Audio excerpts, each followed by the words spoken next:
Hello guys, welcome back to my YouTube channel. आज हम बात करने वाले हैं सर्टिफाइड कॉपी के बारे में। सर्टिफाइड कॉपी क्या होती है, कौन इसे इशू कर सकता है और उसके यूजेस क्या होते हैं।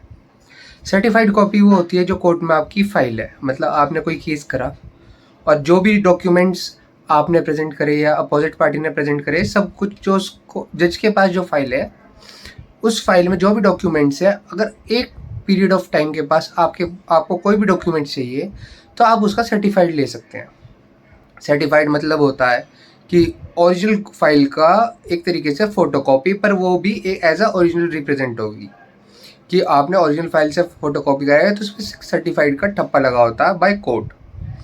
तो होता क्या है, ये लेते क्यों हैं? कई बार क्या होता है, बहुत सारे एडवोकेट्स बीच में चेंज हो जाते हैं बाय पेमेंट या कुछ पर्सनल इश्यूज या कोई मुंह बहस हो जाती है, जैसे वकील की और क्लाइंट की समटाइम्स। तो उसमें क्या करते हैं, बहुत सारे एडवोकेट फाइल नहीं देते। क्यों? उनकी पेमेंट क्लियर नहीं हुई तो वो कहते हैं हम फाइल नहीं देंगे। ठीक है, तो इसलिए जो क्लाइंट होता है, या कई बार एडवोकेट भी गलत होते हैं, कई बार क्लाइंट भी गलत होते हैं। मैं सही गलत की उस पर नहीं हूँ, पर ये कहना चाहता हूँ कि जैसे क्लाइंट है, उसे अपना केस के बारे में दोबारा से पूरी फाइल चाहिए, तो कैसे अप्लाई करे? तो उसके लिए एक सर्टिफाइड फॉर्म अप्लाई करना पड़ता।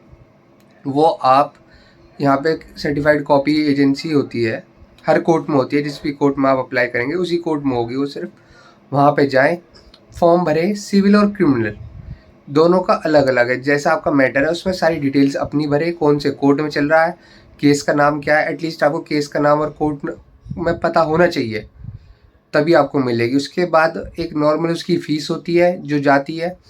इनिशियली आप उसमें 100 से लेके 500 रुपये जमा करवा देते हैं, और जो भी पैसे होते हैं, जैसे आपका सपोज करो 150 का हो गया, तो जैसे आपने 100 रुपीज़ डिपॉजिट कराए थे, उसमें 50 रुपीज़ जब आप कलेक्ट करने आते हैं उस सर्टिफाइड को तब मिलते हैं। जब वापस आप कलेक्ट करने आते हैं तो आपके फ़ोन पे एक मैसेज आता है। उस जिस दिन आपके फ़ोन पे मैसेज आएगा, उसका मतलब है कि आपकी सर्टिफाइड कॉपी एजेंसी में मिल गई है और वहाँ से आप जाके ले सकते हैं।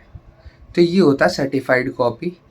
और ये हम लेते इसलिए हैं क्योंकि कई बार जैसे फ़ाइल हमें नहीं मिली थी, तो हम पूरा बंच मांगते हैं फ़ाइल का। जो जो कोर्ट में चीज़ें हैं उसका पूरा बंच हमें दे दिया जाए। तो क्लाइंट कभी एक पर्सनल यूज़ के लिए भी ले सकता है, या ऐसा कोई दूसरा जस्ट एज राय लेने के लिए या कुछ जानने के लिए, पूछने के लिए। तो ये एज अ सेकेंड कॉपी उसे दिखा के उससे राय ले सकता है कि मेरे केस में ये हो रहा है और हम इस पे ये करना चाहते हैं, तो ये किस तरफ, इस पर कैसा फॉरवर्ड करें इस केस को। तो वो एक सेकंड ओपिनियन के लिए होती है। और या फिर आपको पर्सनल भी चाहिए कि मुझे तो पता हो कि मेरे केस में चल क्या रहा है, क्या दूसरी वाली पार्टी मतलब एविडेंसेस या एप्लीकेशंस लगा रही है, मुझे भी पता होना चाहिए। तो तब ये सर्टिफाइड अप्लाई की जाती है। आई होप सो आपको ये वीडियो थोड़ी बहुत नॉलेजेबल लगी हो। अगर लगी हो तो शेयर करें, दूसरों को भी बताएं सर्टिफाइड कॉपी कैसे क्या होती है, कैसे निकलवा सकते हैं। और अगली नेक्स्ट वीडियो में आपको मैं सर्टिफाइड कॉपीज़ के फॉर्म और उसे फिलअप करने का तरीका भी बताऊंगा। Okay, till then bye.